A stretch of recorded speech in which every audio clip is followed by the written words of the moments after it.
What is going on, guys? This man Coin Empire here again with another video. Now this is gonna be sort of a guidelines of how you can store your coins, and with this method it's very possible you can also make profits if you are looking to sell your coins. Now as you can see, I just have a bunch of wheat pennies right here, obviously a bunch of wheat pennies. And how am I going to store this? How am I going to store some of my finds?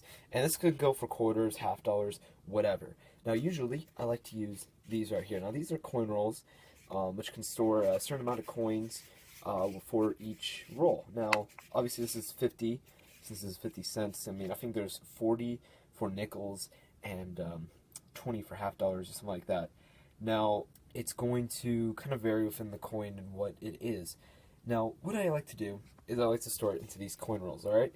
And I have a full coin roll right here, and this is, full of wheat pennies, my finds, full of wheat pennies. And what I like to do is I like to make a list. And here it is. Now, the majority of what you want is what number of lists this is. So this is roll number 2, which is the one I just poured out, and it's wheat penny organization list, and I put down the cost. So you want to put down your cost. I haven't put that down quite yet. And you want to put down your quantity. How many wheat pennies did you find of each date? You put in your date in the mint that is put right by it.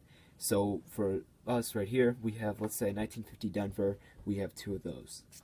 Here's the cool thing about coin rolls. So you can say, let's average wheat pennies out by around 10 cents, because that's what they can sell for about for each wheat penny. And you might find some finds that are like 50 cents each or whatnot. I usually like to single those out and put it in a separate pile, just for good measure. Now, let's say you average about 10 cents per wheat penny, and you put it in a roll. So that's saying that you're having about, since there's 50 cents in a coin roll, then that's going to be $5 for just one coin roll. So for $5, if you just get 5 coin rolls, you make the money back as if you have in a box. So obviously, the question is, where do I store the coin rolls? Now, I like to store it in a box. And the great thing about a box is it kind of just symbols what exactly you need. So here's like a penny box that I have right here.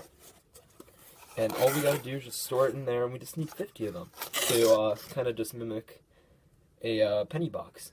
And if we just get 5 rolls, 5 of these, we make our money back from how much this costs. And of course, there's the question of where to sell it and that sort of stuff, but we can probably cover that in a different video. So basically, these $25 box is just a great way to kind of signal out like what you can make with these pennies. Now, last but not least, I'd like to kind of go over how you need to check prices and that sort of stuff. Now, of course, it could be those rare wheat pennies or Indians, whatever you're going to find. You need to get the price of that. I recommend using a website called cointrackers.com if you don't have the Red Book. But if you do have the Red Book, from a recent date, you just get a ballpark price, So let me grab this right here. And here we go. So I have my coin book right here. And this has the prices. You can just get a kind of average out of the grade. And let's say, there's probably pictures out there that shows what coin is fine, what coin is in the good condition, just like all sorts of different conditions. You can probably base it off of that, so you can actually grade it yourself. And you can also put down the grading in the list. So that's just a great thing to do, and it's just going to help you out with pricing. It's going to help you out a lot. And so yeah, so also cointrackers.com, it's not going to be 100% efficient. I know there's a few prices that are a little jacked up. So of course, use multiple sources and average it out. Don't always use one source, because with coins, it's based on what the buyer's looking for. All right, how much is someone willing to pay for that coin? That's marketing. All right, so you're not going to probably get $5 for each roll, but there is a way to actually make your money. I recommend going to coin shows, selling it online, unless you have something that's rare and you can pay off the fees.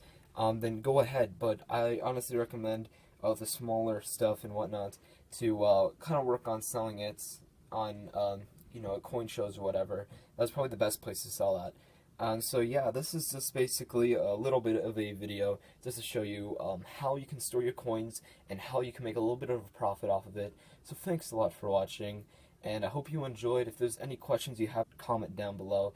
So yeah, I'll have some useful websites down in the description. Thanks for watching, and peace.